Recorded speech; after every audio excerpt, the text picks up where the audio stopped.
ان کے اوپر فیصلے نہیں ہو رہے، کئی سال سے جو ہے کہ وہ زیر التوا ہیں۔ تو یہ کیس جو ہے کہ اس سے پہلے بھی ہیئرنگ جب ہوئی ہے، نیب کو نوٹسز کیے گئے 21 اگست کے لیے، تو اس کے اندر بھی بڑی واضح چیزیں ہیں، اور اس کے اندر عدالت نے یہی کہا کہ کیسے ہو سکتا ہے کہ آپ 80 تحفے ہیں تو کہ 80 بار کیس چلائیں گے اور 80 جو ہے کہ اس کے سزائیں دیں گے، تو یہ تو نہیں ہو سکتا نا۔ تو اس کے اوپر ان کا جواب مانگا، اور لگتا ہے یہ دونوں چیزیں جو ہے کہ اسی ہفتے ختم ہوتی ہوئی دکھائی دے رہی ہیں۔ اور دوسرا معاملہ جو ہے کہ لیکن عمران خان صاحب کی رہائی جو ہے کہ وہ اس ہفتے ہوتی ہوئی نہیں دکھائی دے رہی۔ اس کی جو بنیادی وجہ ہے وہ یہ ہے کہ ابھی کچھ 9 مئی کے معاملات اور کچھ نئے مقدمات جو رکھے ہوئے ہیں کہ لائن کے اندر پنجاب حکومت نے، ان میں سے جو ہے کہ کوئی نہ کوئی ایک نیا معاملہ چھیڑا جائے گا، پھر اس کے اندر دوبارہ سے ٹرائل کورٹ سے ہائی کورٹ، اور ہائی کورٹ سے اگر رہائی ہوتی ہے تو پھر تیسرا کیس، دوسرا کیس، 2-3 کیسز اور ایسے رکھے گئے ہیں کہ تاکہ جتنا زیادہ وقت جو ہے عمران خان کو جیل میں رکھا جا سکے رکھنے کی کوشش کی جائے گی، لیکن یہ زیادہ عرصہ جو ہے کہ نہیں رہ سکے گا۔ الٹیمیٹلی جو ہے کہ منتھ ٹو منتھ جو ہے کہ نظر آ رہا ہے کہ عمران خان کی جو ہے کہ ان تمام مقدمات کے اندر رہائی ہو جائے گی۔ میاں نواز شریف صاحب جو ہے کہ یہ مسلسل دھوکہ اپنی جماعت سے کھا رہے ہیں، اپنے بھائی سے بھی مسلسل دھوکہ کھا رہے ہیں، اور ایک بار پھر وہ دھوکہ کھا چکے ہیں۔ ابھی ان کو ایک طویل عرصے کے بعد تیار شیئر کرا کے بڑا ایک نیریٹو بنا کر ان کو جو ہے کہ ہاتھ میں کچھ پرچیاں کچھ ڈیٹا ویٹا دے کر جو ہے کہ پریس کانفرنس کروائی گئی۔ پریس کانفرنس بھی کیا تھی، صرف سامنے لگتا ہے شاید کیمرہ تھا ریکارڈنگ والا، نہ کوئی سوال نہ کوئی جواب اس پہ ہوا، ایک پریس اسٹیٹمنٹ تھا جس میں انہوں نے سب سے بڑا جو اناؤنسمنٹ کی وہ بجلی کے صارفین کے لیے 14 روپے 500 یونٹ تک جو صارفین ہے اضافہ کیا گیا، لیکن 1-2 دن بعد ہی جب اشتہار دیے گئے تو اس کے اندر کہا گیا جی 201 سے لے کر جو 500 یونٹ ہے ان کے لیے ریلیف ہے، 200 سے نیچے والوں کے لیے ریلیف نہیں ہے۔ اب انٹرسٹنگلی اگر یہ ہے بھی صرف 2 مہینے کے لیے، جو اگست ستمبر ہے اس کے اندر بجلی ویسے بھی کم استعمال ہوتی ہے، اور اس کے بعد دوبارہ جو ہے کہ اصل قیمتیں بحال ہو جائیں گی۔ اور یہ اس میں سب سے اہم جو پہلو ہے، انٹرسٹنگ پہلو وہ یہ ہے کہ 200 سے کم تو اگر ریلیف نہیں آپ دے رہے یا کوئی معاملہ ہے ہی نہیں ہے، لیکن آپ 200 سے 500 والوں کو تک دے رہے ہیں، آپ 200 کے سلیب سے ایک دفعہ کراس کرتے ہیں تو پھر آپ 6 مہینوں کے لیے اسی پرائس سلیب کے اندر رہیں گے، جہاں پر جو ہے کہ آپ کو پھر مہنگا جو ہے کہ بجلی کا بل ادا کرنا پڑے گا۔ یہ باپتا کی اس وقت جو ہے کہ پالیسی ہے، 200 سے نیچے رہیں گے آپ تو آپ کو پھر وہی کم پرائس ملے گی، لیکن ایک دفعہ کراس کر کے تو پھر 6 مہینے آپ کو یہی 200 سے 500 والا جو سلیب ہے اس کے اندر آپ کو بجلی کے بل ادا کرنے پڑیں گے۔ اور اگر آپ 200 سے اوپر چلے جاتے ہیں کہ اچھا ریلیف لینا ہے 14 روپے پر یونٹ، اور آپ شاید 1 یا 2 مہینے تو ریلیف لے لیں، پھر اگلے 4 مہینے جو آپ کو ریٹ لگنا ہے اس کے لیے پھر آپ تیار رہ جائیں۔ اور یہی جو ہے کہ شہباز شریف صاحب کی حکومت نے جو ہے، اور مریم نواز صاحبہ کی حکومت نے بھی جب سبسڈی اور سارا ڈیٹا ویٹا جب تیار کیا، شاید تیاری کرنے کی کے بغیر جو ہے کہ پریس کانفرنس کروا دی، لیکن جب اس کا مالی سبسڈی اور ساری چیزیں دیکھی تو پھر ان کو جو ہے کہ خیال ہے کہ نہیں، یہ تو 200 سے 500 تک کریں، کیونکہ اتنے تو وسائل ہیں ہی نہیں ہیں اور معیشت کا بٹھا بیٹھا ہوا ہے۔ تو اس لیے جو ہے کہ انہوں نے یہ ابھی میاں صاحب کے اس اعلان کے اوپر بھی جو ہے کہ سارا کا سارا پانی پھیر دیا، اور میاں صاحب کو شاید اس کا بھی کریڈٹ اس طرح سے نہ مل سکے جس طرح سے وہ لیتے رہے ہیں۔ پھر 9 مئی کے کردار کے حوالے سے ایمل ولی خان خیبر پختونخوا میں پی ٹی آئی کے سب سے بڑے مخالف ہیں، اور وہ کھل کے مخالفت کرتے ہیں اور کوئی لگی لپٹی بات نہیں کرتے۔ لیکن 9 مئی کے حوالے سے ایک دفعہ پہلے بھی انہوں نے ایک جلسے میں خطاب کیا تھا، لیکن ابھی جو ہے کہ انہوں نے ایک انٹرویو کے اندر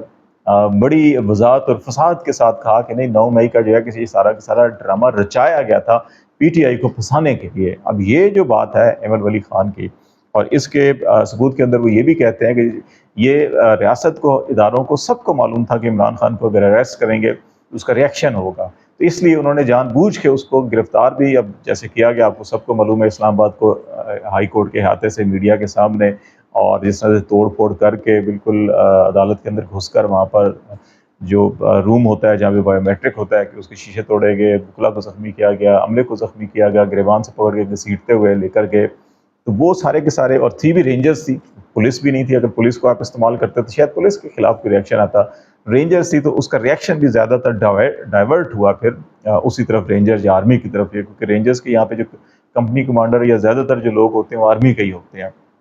تو یہ ان کے پاس انٹیلیجنس رپورٹس تھیں، اس کے باوجود جان بوجھ کے اس طرح سے گرفتاری کی تاکہ یہ ریئیکشن ہوگا، اس ریئیکشن کو روکا نہیں جائے گا، بلکہ اس کو ہلہ شیری دی جائے گی کہ وہ ان کور کمانڈر ہاؤس یا اس قسم کی جگہوں کی طرف جائیں تاکہ پھر اس کے خلاف ہم پورا کا پورا کریک ڈاؤن کریں۔ تو یہ ایمل ولی خان کہہ رہے ہیں، اور پھر پشاور ریڈیو پاکستان کے بارے میں کہہ رہے ہیں کہ وہاں تو پی ٹی آئی کے لوگ بھی نہیں تھے، وہ ان کے اپنے لوگ تھے، یہاں پہ وہ کہہ رہے ہیں کہ وہ ان کے اپنے لوگ تھے جنہوں نے یہ ساری کی ساری جو ہے یہ پلاننگ کی تھی اور ان کو راستہ دیا تھا کہ سب کچھ ہو. تو یہ چیزیں جو ہے کہ جب آپ کے سیاسی مخالفین، آپ کے شدید ترین سیاسی مخالفین بھی جب اس قسم کی بات کریں تو میرا خیال ہے کہ اس کے بعد تو 9 مئی کا جو بیانیہ یا رٹا لگانے والوں کو خود جو ہے کہ وہ فیصلہ کرنا چاہیے کہ ان کو کس مقام پر کھڑا ہونا چاہیے اور کیا کرنا چاہیے. جہاں تک معاشی صورتحال، اور ہم نے کہا جی کہ آپ کی نظروں سے خبریں گزری ہوں گی کہ فیصل آباد میں 100 سے زیادہ ٹیکسٹائل فیکٹریاں بند ہوگی. ان میں جو ہے 17 ٹیکسٹائل بڑی جو بہت پرانے لوگ ہیں 50-60 سال عمر جن کی ہے، 70 سال، ان کو بھی معلوم ہوگا کہ ان کے بچپن سے جو ہے کہ اس کے اشتہارات ٹی وی کے، اخبارات کے اوپر، ریڈیو کے اوپر چلا کرتے تھے. یہ 60s کی کچھ 7 دہائیوں سے یہ فیصل آباد کے اندر ٹیکسٹائل کا کاروبار کر رہے تھے، وہ بھی بند کر چکے ہیں. اور اس کے علاوہ بھی کچھ 100 سے زیادہ فیکٹریاں جو ہیں بند ہو چکی ہیں. اور تقریباً اس وقت بتایا جا رہا ہے کہ جی کہ وہاں پہ ان سے وابستہ 2 لاکھ کے قریب جو ورکر ہیں وہاں پر وہ بے روزگار ہو گئے ہیں. اور اسی طرح اگر آپ پاکستان بزنس کونسل ایک ادارہ ہے جو پاکستان بزنس کے حوالے سے ایک ایسوسیشن ہے، اور پھر overseas investor chamber of commerce جو ہے کہ یہ ایک ادارہ ہے، انہوں نے ابھی ایک رپورٹ جاری کی ہے جس کے اندر یہ کہا گیا کہ یہ جنوری اور جون کے درمیان 2024 6 مہینوں کے اندر 3968 کمپنیاں پاکستان میں اپنا کاروبار بند کر کے دبئی چلی گئی ہیں. اور پچھلے سال 2023 میں انہی 6 مہینوں کے اندر 3395 جو کمپنیز تھیں وہ پاکستان چھوڑ کر چلی گئی تھیں. اور پورا جو سال 2023 ہے، پورے 12 مہینے، اس کے اندر کوئی 8036 کمپنی جو ہیں وہ پاکستان میں اپنا کاروبار بند کر کے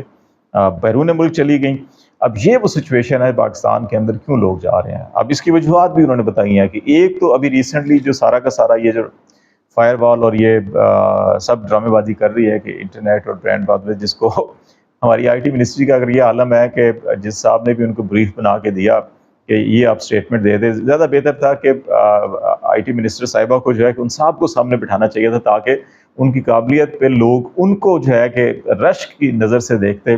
یہ ریدر دین کہ ان منسٹر صاحبہ کے اوپر بہت تنقید کی جا رہی ہے کہ پاکستان میں انٹرنیٹ پر دباؤ جو ہے وہ وی پی این کے زیادہ استعمال کی وجہ سے ہوا ہے. تو یہ ایک عام نوجوان کسی کے پاس چلے جائیں تو جو آئی ٹی سے وابستہ ہے یا جو تھوڑی بہت الگ پہ سمجھتا ہے اس کی ABC، تو وہ بھی آپ کو بتا دے گا کہ سارا معاملہ کیا ہے. لیکن ایک وفاقی وزیر سے، وزیر مملکت سے اس قسم کا بیان دلوانے والے جو پیچھے بیٹھے ہوئے ہیں، آپ ان کی تعلیمی صلاحیت، قابلیت، اہلیت دیکھ سکتے ہیں کہ کیسے کیسے شگوفے اس پاکستان میں پائے جاتے ہیں کہ جو دعوے تو کرتے ہیں کہ ہم ایک سال کے اندر 50-100 ارب ڈالر کی سرمایہ کاری لے آئیں گے، لیکن منسٹرز کو آگے بٹھا کر ان سے بیان ایسے دلواتے ہیں کہ جن کا کوئی سر پوئی نہیں ہوتا. تو یہ سچویشن ہے. دوسری طرف آپ ایک اور ایکسپریس ٹریبیون نے خبر کی تھی کہ 73 لاکھ افراد جو ہے پاکستان چھوڑ کر چلے گئے ہیں پچھلے یہ چند سالوں کے اندر. اب اس میں وہ کہہ رہے ہیں جی کہ پی ٹی آئی کے دور میں جو 3-3.5 سال کا دور تھا اس میں 11 لاکھ پاکستانی بیرون ملک گئے تھے. اور ابھی جو پی ٹی ایم کا دور حکومت ہے، یہ والا بھی اور اس سے پہلا والے بھی، دونوں ٹرم اگر اس میں ملا لیں تو 62 لاکھ افراد پاکستانی جو ہے یہ گئے ہیں. اب اس کے اندر 2 موقف بیان کیے جاتے ہیں. ایک یہ جی کہ دیکھیں بیرون ممالک پاکستانی ہوں گے تو ترسیلات زر آئیں گی، ریمیٹنسز ہوئیں گی. دنیا کے اندر پاکستان کا، ہم تو ایک طویل عرصے کے ساتھ مڈل ایسٹ کے ساتھ، گلف جو کنٹریز ہیں ان کے ساتھ اور یورپی ممالک کے ساتھ ایگریمنٹ کرنے کو ترستے ہیں جی کہ ہمارے ہیومن ریسورس اسکل لیبر جو ہے بیرون ملک جائے، اور ہم دنیا سے کوٹے مانگتے پھرتے ہیں اس کے لیے. تو اب اگر اتنے لوگ جا رہے ہیں تو کیوں چیخو پکار ہو رہی ہے. ایک یہ بیانیہ نیریٹو ہے، اچھی بات ہے. باہر اگر جاتے ہیں پاکستانی اسکل لیبر جاتی ہے، وہاں پہ کماتی ہے اور واپس پاکستان جو ہے کہ وہ سرمایہ بھیجتے ہیں، ترسیلات زر بھیجتے ہیں، زر موادہ کے ذخائر میں اضافہ ہوتا ہے، تو بہت اچھی بات ہے. لیکن اگر کوئی یہاں پہ اپنا کاروبار بند کر کے، اپنی جائیداد پراپرٹی بیچ کر، تمام سرمایہ اٹھا کر باہر پاکستان جا رہا ہے اور وہ سرمایہ وہاں پہ انویسٹ کر رہا ہے، یہ جو ہے فکر کی بات ہے. اس کو سمجھنے کی ضرورت ہے کہ اس دفعہ جو یہ ہو رہا ہے، ایون پی ٹی آئی کے دور حکومت میں جو لوگ جا رہے تھے وہ مختلف ممالک میں جاب کے لیے جا رہے تھے.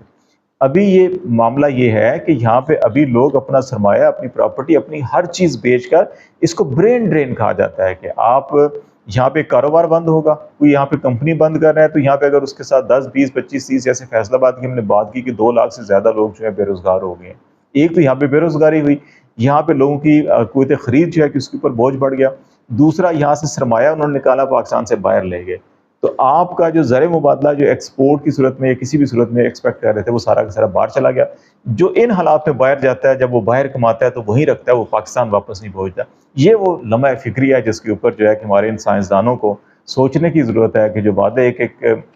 سال کے اندر 100 ارب ڈالر سرمایہ کاری کی کرتے ہیں، لیکن پلے جو ہے کہ دھیلا نہیں ہے، اور ہم پوری دنیا کے اندر اور پاکستان کے اندر میلہ میلہ کرتے پھر رہے ہیں. تو اس سوچ کو بدلنے کی ضرورت ہے. میرا خیال ہے آج تک کے لیے اتنا ہی. خالد جمیل کو اجازت دیجیے. اللہ حافظ.